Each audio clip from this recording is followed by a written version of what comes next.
It's a very interesting thing, a process, because, in fact, last week I was, I'm always, as I always am, I'm in the flow, really trusting intuition. And the most wonderful surprises happen when you make yourself accessible to spirit.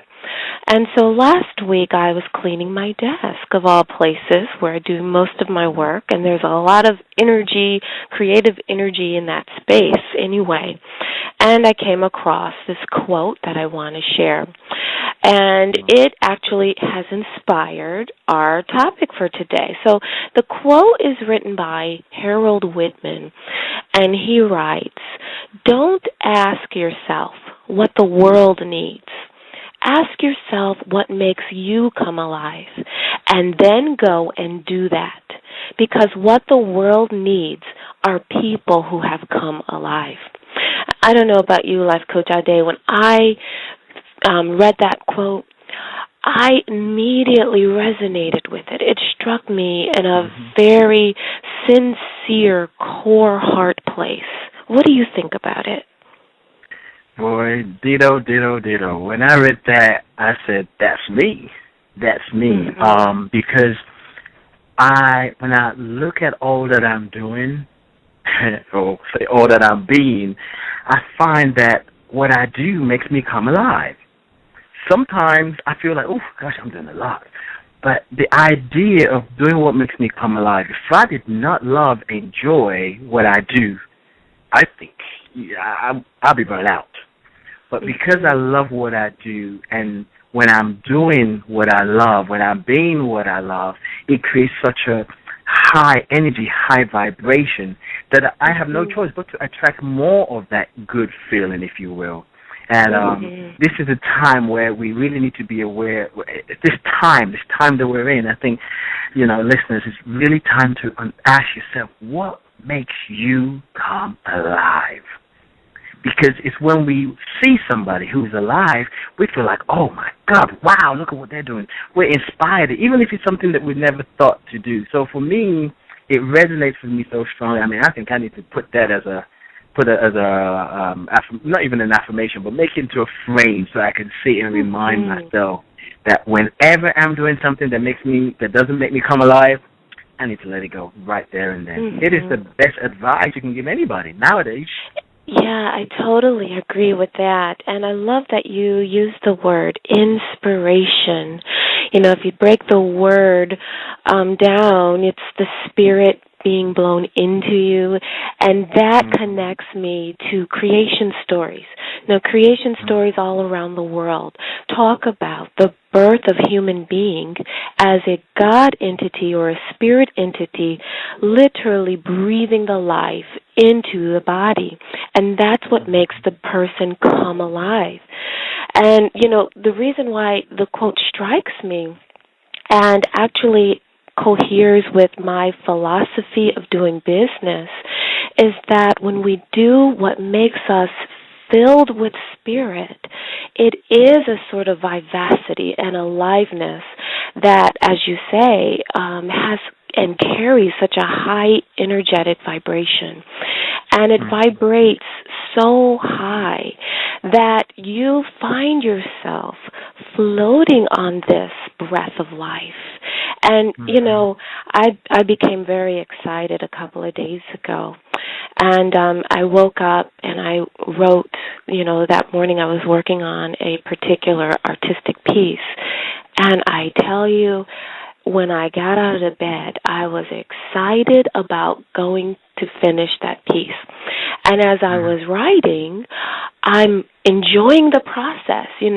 I can recall back in the day when writing wasn't as fun.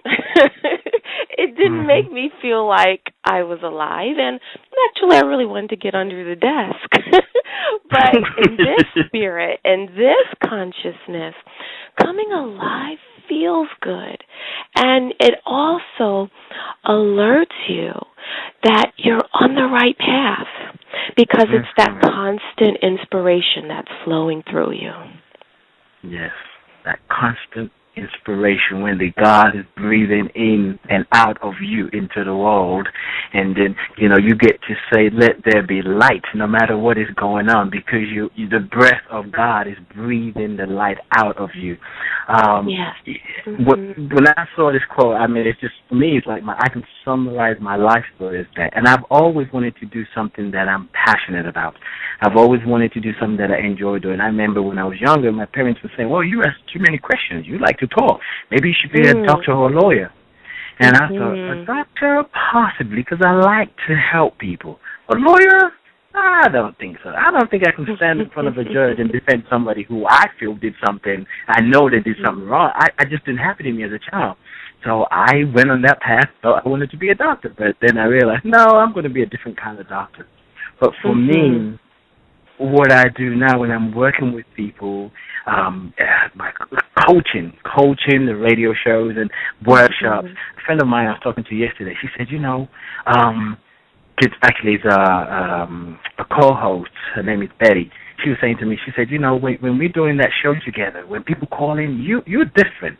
She said, it's just something about it's different from when you're doing your show regularly. And I said, I love teaching, I love sharing, but when it comes to helping people find a solution or helping people see, become, just help them identify their blind spot, I come alive. I'm like, bring it on. I was telling that, I said, I'm like a dog, you have a ball and you're going to throw it, you want the dog to fetch it, and the dog is just waiting and just waiting for you to throw it, and they just run and catch it. So for me, I know that makes me come alive. So when people call into the show and they got questions, or people that I meet on a regular basis and they're going through things, I'm just like, ready. And I don't think, I don't know. I would like to hear what you think, but I don't think we teach children this that much. We don't remind them. We don't enforce that into their mind and say, listen, it's about doing what makes you come alive. Because, we talk about struggles. And one of the things that you better be happy you got a job. But I don't know, maybe what do you think about parents? Do you think parents actually help their children to do what makes them come alive? Well, I think the question is beyond just looking at parents. It's really the sort of world view that parents fall into, schools and educational systems fall into. And currently, we are operating in a model of education that does not prepare students to use and trust their intuition. And really, if you think about it, the world gives students, or the educational system gives students a sort of myopic view of what they can kind of do with their lives. Here are the few categories, here are the few job titles. Okay, take this test, go for this degree, get these certifications, and then plug yourself in.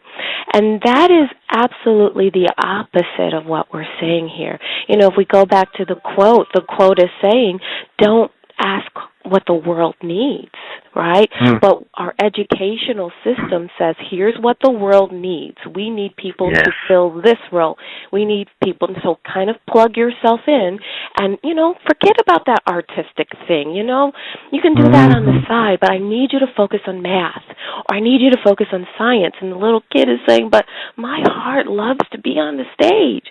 And so I do feel compassionate about parents, because parents want their children to succeed in school. And so, parents are sort of, finding their way. They want to support the best of what their children can do in terms of potential, but they also know that the children have to succeed within the system. So I really think it's just time overall to have a worldview perspective paradigm shift so that we all can be, because truly, how can parents actually gain leverage over the system if they themselves were not raised to think this way either? So it does take people like us, who come alive to teach this kind of thing, to share this information with others, because as I talk now, I have goosebumps, and when I think about what makes me come alive and how when I have the sort of courage and confidence to step into it, I'm always confirmed by spirit, by others telling me that that was exactly what they needed. Yes. Yes. Yeah, so the world needs us and people to come alive and step into it with holy boldness and to really disengage from the teaching that has taught you to do it in the reverse.